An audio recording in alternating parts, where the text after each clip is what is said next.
ప్రేమతో చేసిన క్రిస్మస్ కానుక. ఆ ఊరంతా క్రిస్మస్ పండగ కళతో వెలిగిపోతుంది. వీధుల నిండా రంగురంగుల దీపాలు, కాగితపు నక్షత్రాలు, విద్యుత్ దీపాల కాంతులతో మెరుస్తున్నాయి. చిరు అనే ఒక చిన్న కుర్రాడు తన ఇంటి కిటికీలో నుంచి ఆ అందాలను చూస్తూ ఎంతో మురిసిపోతున్నాడు. కానీ అతని మనసులో ఒక చిన్న ఆలోచన మొదలైంది. పండగ అంటే అందరికీ కానుకలు ఇవ్వడం కదా.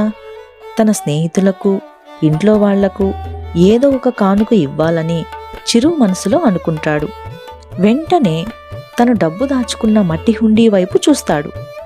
అందులో కొన్ని నాణ్యాలు మాత్రమే ఉంటాయి.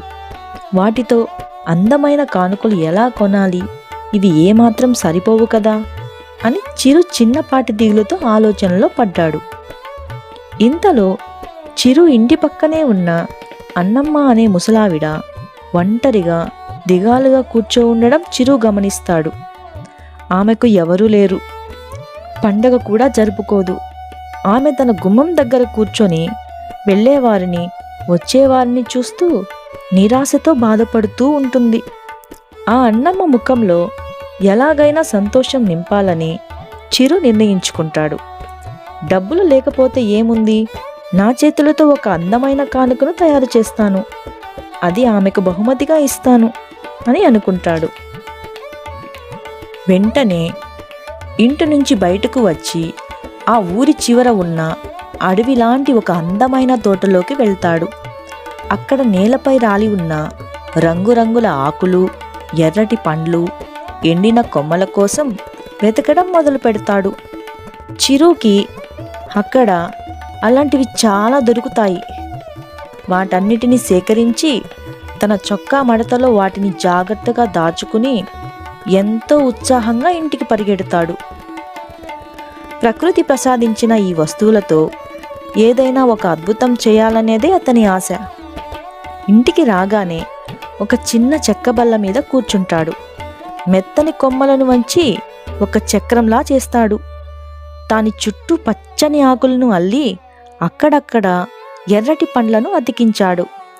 చిరు చేతులు చాలా వేగంగా ప్రేమతో పనిచేస్తున్నాయి. అలా కాసేపటికి ఒక అద్భుతమైన క్రిస్మస్ రీత్ తయారైంది. అది మార్కెట్లో అమ్మే వాటికంటే చాలా అందంగా ఉంది. దానికి ఒక చిన్న ఎర్రటి రిబ్బన్ కట్టి అన్నమ్మమ్మకు ప్రేమతో అని ఒక చిన్న కాగితంపై రాసి దానికి తగిలిస్తాడు. క్రిస్మస్ ముందు రోజు రాత్రి మంచు కురుస్తున్న వేళలో చిరు మెల్లగా అన్నమ్మ ఇంటి వైపు నడుస్తాడు. చేతిలో తను తయారు చేసిన కానుకను జాగ్రత్తగా పట్టుకున్నాడు. అన్నమ్మ ఇంటి కిటికీలో నుంచి ఒక చిన్న దీపపు వెలుగు కనిపిస్తుంది. చిరు తలుపు తట్టగానే అన్నమ్మ బయటకు వచ్చింది.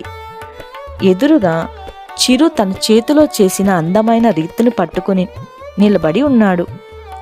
ఇది మీకోసం అన్నమ్మమ్మ, హ్యాపీ క్రిస్మస్ అని అంటాడు. అది చూసి అన్నమ్మ కళ్ళు ఆనందంతో మెరుస్తాయి. ఆమెకు అంతకంటే పెద్ద కానుక మరేదీ ఉండదని చాలా సంతోషిస్తుంది. వెంటనే అన్నమ్మ చిరుని లోపలికి పిలిచి తాను స్వయంగా వండిన తీయని కేక్ను తినిపిస్తుంది. ఇద్దరూ కలిసి ఆ రాత్రి సంతోషంతో క్రిస్మస్ పాటలు పాడుకున్నారు. కానుక అంటే ఖరీదైన వస్తువు కాదు, అది మనం చూపే ప్రేమ అని చిరుకి అర్థమైంది. ఆ ఊరిలో ఆ రాత్రి అందరికంటే ఎక్కువ సంతోషంగా ఉన్నది వారిద్దరు మాత్రమే. చూశారు కదా ఫ్రెండ్స్, బహుమతులు కానుకలు అనేవి ఖరీదును బట్టి వాటికి విలువ ఉండదు, అవి ఇచ్చే హృదయాన్ని బట్టి వాటికి విలువ ఉంటుంది. సో మీరు కూడా ఎవరికైనా బహుమతులు ఇవ్వాలనుకుంటే అది ఖరీదైనదే కానక్కర్లేదు, చిన్నదైనా పెద్ద హృదయంతో ఇవ్వండి. ఇలాంటి మరిన్ని కథల కోసం నన్ను సపోర్ట్ చేయండి. సబ్స్క్రైబ్ చేసి మరింత నమ్మకాన్ని పెంచండి ప్లీజ్.